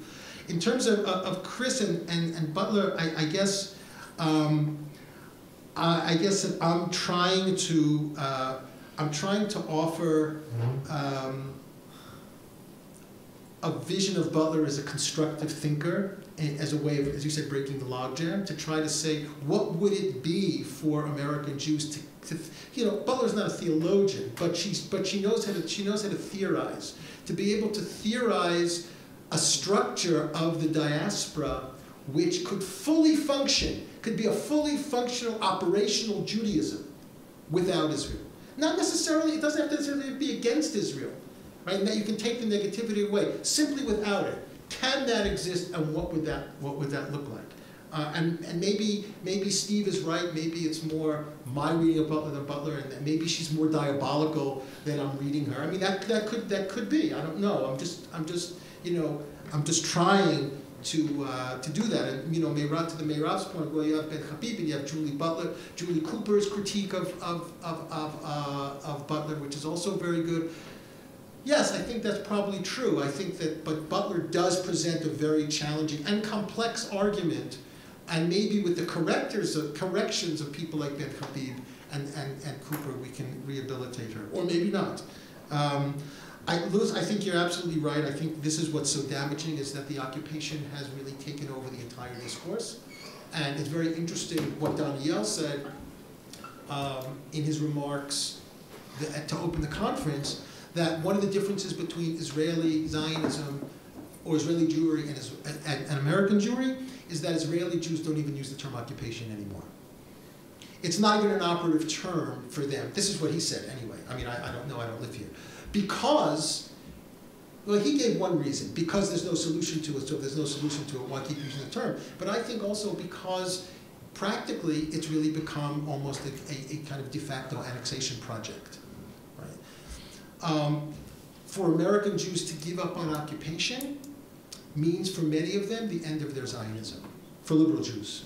Because if it could be with Israelis as well, but once you give up, once it becomes a de facto annexation project, for many liberal American Jews, there's nothing left. Now, it could be for Israeli Jews. The difference is that Israeli Jews still live in Israel, so they're still part of the project. I think you're right about the end of the diaspora. It's very interesting. I often note this to students, that Jews in America generally identify as American Jews. They don't identify as Jewish Americans. Every other ethnic minority identifies as Italian Americans, Latino Americans, African Americans. It's only the Jew that the American is the modifier and not the noun. Now, there may be all kinds of reasons why that is. Polish Jews, Hungarian Jews, and so on and so forth. But there's something about the American Jewish experience that this is why I say it's still diasporic. Because the place that they live is the adjective of their identity and not the noun of their identity. And when you say Jewish Americans, American Jews get very uncomfortable. Because there is something, there's a substance in that switch from the adjective to the noun. So that in a certain sense, even the liberal, at-home American Jew, by identifying as American Jew, there's still something, there's still a resonance of a diaspora, right? That it's the Jew that matters and not the place where they happen to live. Whereas it may have been true earlier, this goes to Claire's point too, it may have been true. I know I saw that film Brooklyn. I don't know if people saw that film Brooklyn about the Irish immigrant in the 50s. It was a very kind of Jewish film because it really was about this notion of immigration. I don't don't know if today, 3-4 generations down the line, Irish Americans have much attachment to Ireland anymore. Now, it may have come through the Genome Project and those commercials with people, oh, I found out I was half this and half that, or multiculturalism. But for most Italian Americans, Irish Americans that have been in America for 3, 4, 5 generations, their relationship to home, which is really for them home, because that's where their proximate ancestors came from, is pretty tenuous, and it's not the same, I think, the way it is for Jews, and it may be the difference between an Italian American and an American Jew, and somehow, although Jew then becomes Israel, right? So there was to Judith's question and this goes also to Chris about Butler. I think it's true that for Butler, for Israel to be the successful experiment of what she wants to create, it has to become a liberal democracy. I mean, in other words, it has to become America. Now, of course, she falls completely on the race question, right? So you'll have people like Afro-pessimists that will say, oh yeah, you think America's so great that you want to become a white supremacist society? Well, Richard Spencer, the white nationalist, already considers Israel to be a Judeo-supremacist society, which is what he wants to create in America. So I think in a way, she valorizes America a little too much in terms of what she wants to create here. But I think you're right, Butler would be happy with what she would call a binational state, which is why she ends up going back to Buber. She has a problem with the Jewish state because it becomes a Judeo-supremacist state, which it really is, the way that America is a white supremacist state for many Afro-pessimists. I hope I covered most of it. Great. So we still have 7 minutes, and I'm going to give to Swab. Did you address? Oh, I don't know if I forgot to address. Yes, no, I did have something to address. I think that does American Jewry need Zionism? I think yes, it does, but that's only because it has nothing else, because it doesn't have Judaism. Because Zionism because Israel has become the civil religion of American Jews, right? But I don't think that's Latova. I don't think that. No, I don't think it's a good thing. I think the place where I choose not to live as the center of my identity, right, is problematic. And in a way, to move that to the margins, to then reconstruct an identity that is, this goes to Michael's point, that is more post-assimilationist or de-assimilationist or more constructive, would be for the health of the Jewish community. I don't think the fact that Zionism is the civil religion of American Jews, although it may be true, I don't think it's actually good. Okay. When you talk about Brandeis, really? You're not hearing me? That's we good. got comments that not correct. Anyway, when you talk about Brandeis's account and you talked about his the duality of identity, and he said it was conditional. It was conditional, depending on whether the Jewish values of both identities will be coherent. Right. And the incoherency argument was kind of present at all of your 5 stations. Right. And I wonder if, it seems to me that the aspiration to coherency is a bit naive in terms of identity, because, one of the oldest notions in feminist thought that if you are a feminist, you cannot be religion, and if you are a religion, you cannot be feminist because of the inner conflict. But guess what? There are religious feminists, and we have our identities as human beings are complex, and we can have conflict among them. So the question is, of course, how do we bridge? This conference, right? How do we bridge over the conflict or the incoherency? And there are a lot of strategies. I just think that the need to all the time talk about the conflict or the dichotomies, which is another, I think, inconsistency of Butler. The either or is very inconsistent with her own feminist thought. I just wonder what you think about it. So this talk was on the Chaya. I love the way you make the surprising connections. I'd like to connect up to Claire. on, even though I don't know Butler very well, but it seems to me the fundamental difference between Brandeis and Butler, which you didn't emphasize enough, is they may agree that they want to create a society which is governed, at least in the public realm, by equality and justice and so on. But Brandeis, the whole point is I want people to be loyal. Everybody should be loyal to your family, to your hyphenated Americanism, to your country abroad, to your club. Loyalty is the core element here, just like he thinks all the other. In that sense, he seems to be a follower of Callan and maybe later Kaplan in terms of that notion. Sure. And Butler is a person who's fundamentally anti-natural. She says, I don't want you to be committed to your home. I don't want you to be committed to yourself. I think she totally rejects the notion of nationalism. I don't know what she actually says, but from what I read here, she's not going to be a supporter of binationalism because she thinks that nationalism by its very nature is going to lead to oppression of the other.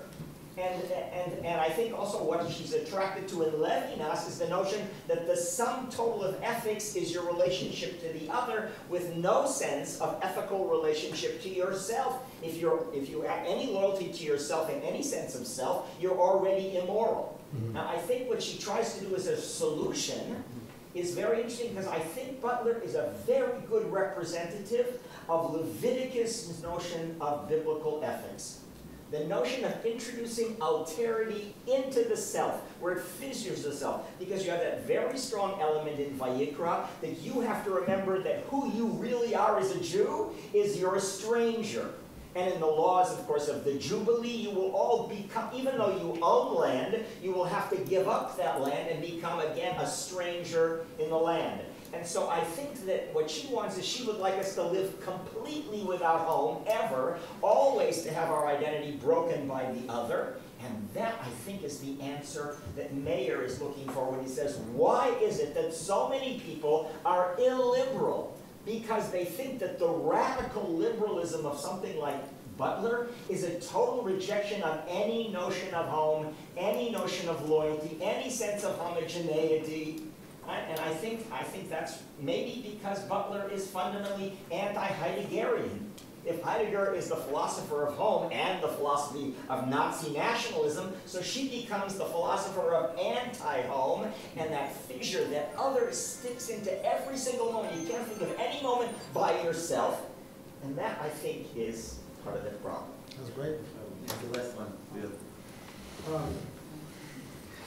Well, I want to make a brief statement and then ask a question. Here's my brief statement. There's a distinction between two propositions. Proposition one, a country has made a mistake. Proposition number two, a country is a mistake. For any thinker, I want to know, for any critic, I want to know which it is. That's my statement. Okay. Here's my question. How does your narrative of the five statements fit in with your own thought, a chapter of which you included, which the core of which is an empirical claim, that is, the America is becoming a post-ethnic society, and a normative claim, namely, that's a wonderful thing because the best thing in the world is hybridity. Okay. Okay. I know we're running out of time, but I will be very quick. In terms of Meshua's statement, I think the difference, it's a good point. I think the only distinction I would make with Brandeis about why it mattered, why consistency mattered so much, is because he knew on this question of dual loyalties, the stakes were that high. It was really about the justification for anti-Semitism, and that dual loyalty always is used as that justification. So although I obviously don't know Brandeis, but the complexity of the nature of inconsistency is part of the human condition. I think he would probably acknowledge as much as everyone around the table. But on this particular question, he understood very well what the stakes were, and I think that's why he may have moved in that direction. That's again just off the top of my head. No, I think you're right. First of all, Arendt is, Butler is clearly anti-nationalism. She's anti-nationalism because she's a reader of Arendt's Origins of Totalitarianism. That for Butler and for Arendt, nationalism breeds refugees, it breeds exclusion, it breeds colonial violence. I mean, that's just the nature. So she is. You're absolutely right. Essentialist and honest nationalist. Exactly. And I don't think she's any different than Arendt. I mean, maybe David could pipe in maybe afterward about whether he agrees with that. But I think that that's actually true. On the question of loyalty, again, this goes back to Moshe's point. Loyalty is a problem on the Jewish question. It's always been a problem because of once the Jews become emancipated, their loyalties are split. In an interview in the early 1990s, Leibovitz was asked a question by Haberman, Joshua Haberman, who said, well, what do you think about something that, he said, what do you think of the Jewish people? And Leibovitz said, the Jewish people ceased to exist in the middle of the 19th century. What did he mean by that? He meant that once the Jews were emancipated, their loyalties were divided by definition. And the notion of the Jewish people as a cohesive community of loyalty could never contain that dual nature of loyalty. So I think that in a way, now it's a different Jewish people, but I think that was what Leibovitz was trying to say. So I think that you're right that that Butler is suspicious of loyalty in general. On the question of ethics, I think it's an interesting reading of Butler through Levinas. I mean, she has her own critique of Levinas, but she certainly has absorbed some of that, and I really kind of have to think about that because I think it's a great question. To Bill, right? I guess that is a country made a mistake. A country is a mistake. The first is the critic of Israel. The second is the anti-Semite.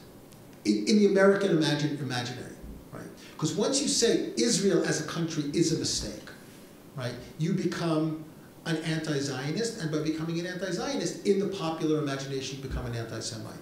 So I think that you're right between those two. Where does each of us stand on the progressive left between those two claims? Now, there's a third possibility, which is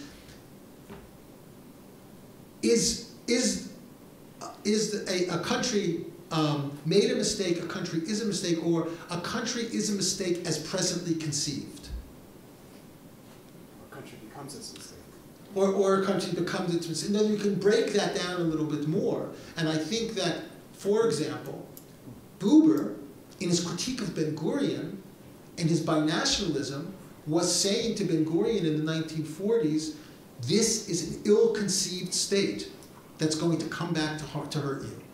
Right? When Ben-Gurion refused to let the refugees back, and when the Land Acquisitions Act in 1953, Buber said, the country is becoming a mistake. As a Zionist, he was saying that. So I think it's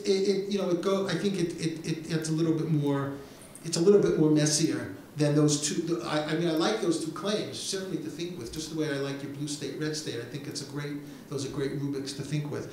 In terms of the last chapter, I didn't necessarily say, I mean, maybe I did say, I don't know if I meant it, that post-ethnicity is a good thing or a bad thing. I was making a descriptive claim and trying to basically argue. I mean, I do think that it's actually good, but I was thank you. Okay. Thank you very much. But I was also trying to make the claim that it is the reality that is unchangeable, and therefore, how can we think with it to constructively, to reconstruct a sense of Jewish identity within that post-ethnic model? Because there's no way to, I don't think there's any way to undo that post-ethnic model.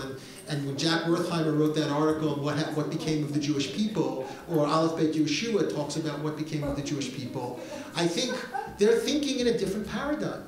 I mean, in this sense, I think that we've gone through a paradigm shift in not only, I mean, I stole that post-ethnicity term from David Hollinger's Post-Ethnic America, right? And his argument was making a descriptive claim about what America is. And the great exemplar of post-ethnic America is Obama. And the great example of ethnic America is Trump. Exactly, exactly. But I think you're right that it's the post-ethnicity that brought about the reaction that gave us Trump. Now, what will happen in the future, we don't know, but I think you're exactly right. This was the first election when white Americans voted as a minority. And that's what this whole white nationalist movement of Spencer, this is all about whites seeing themselves as a minority. And the reason that they're seeing themselves as a minority is because they are becoming a minority. And I don't think that's going to change. So we'll see how it goes. We'll see, what happens. But I think we're right in the middle of that story. Thank you.